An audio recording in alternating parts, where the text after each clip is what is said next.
you guys being here today, and for those of you who've shown up on time, because not everybody's here yet. What I'm going to do is start on a little presentation that I have on employee motivation. Anyway, I have a handout here for you guys, and it's all about motivation, and we'll go through it piece by piece. But here it is. You should have it in your folder. It's the one at the back of the packet. And in addition to that, I have a excerpt from the TAM hotline. For those of you familiar with the hotline is where we can get information from the other 200 facilitators around the country. And the question was how to incentivize employees who've been with the company for an extended period of time. Like, what do you do for a 5th, 10th, 15th anniversary? So I have the responses from other facilitators around the country for that also. Judy, what's your issue or opportunity this month? Well, I think, I know, Ellen, you know this. I have a promotional business. I sell promotional items, and we do a lot of phone selling. I have a client, employee who's incredible, fabulous guy. In person, he's marvelous. Over the phone, his voice is dead. He gets no business. I don't know how to train him. I don't want to let him go. You know, he's reliable, he's loyal. In person, he's great. Over the phone, he's dead. Have any ideas?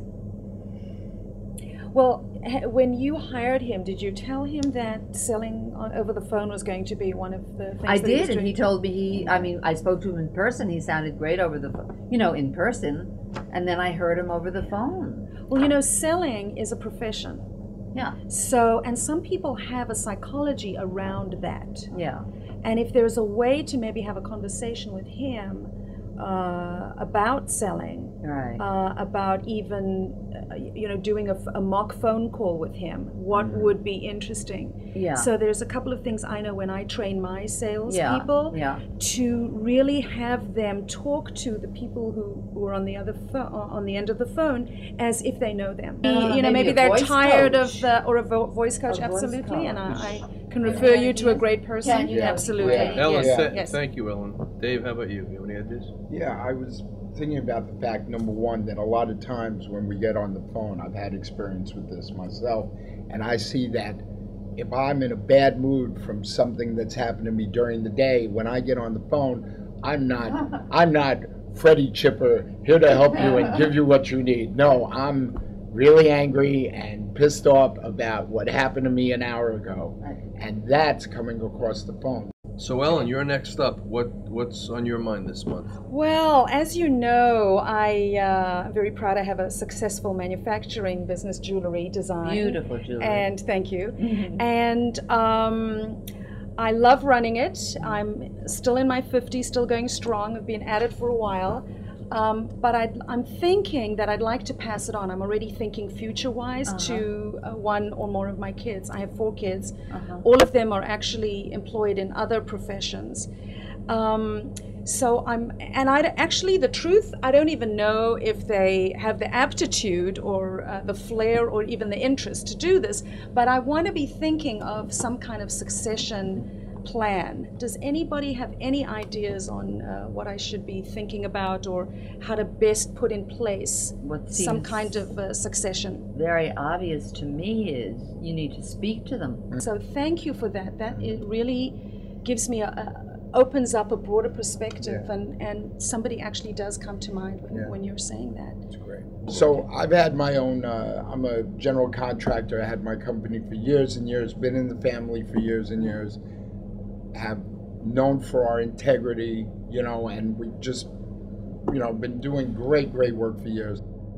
As a general contractor, I'm not getting, the add-ons on my businesses, on the projects that I do, that I'm used to getting.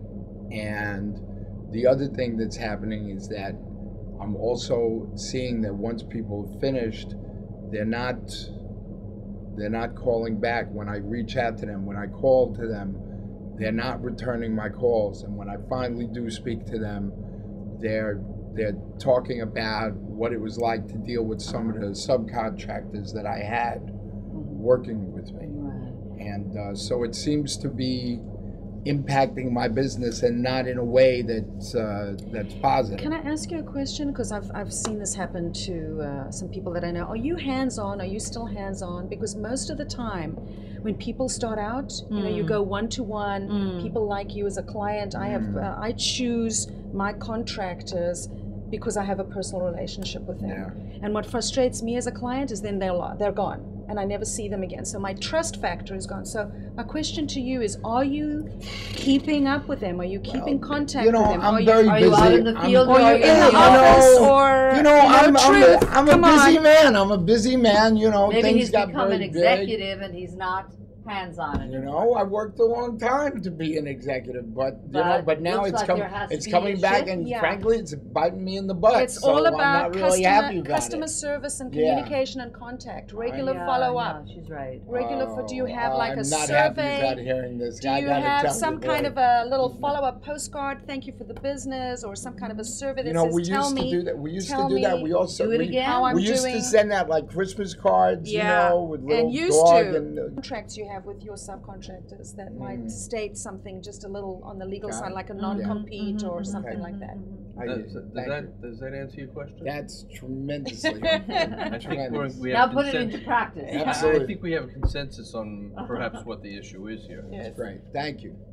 I'm glad that everybody was able to attend today. We had 100% attendance, and as a result of that, everybody got an opportunity to speak. And you know, we went like 4 hours and 15 minutes, which is more than we're normally scheduled for. And I hope you guys can wait 5 more minutes so we can go around the table and each person can give us what they got out of the meeting.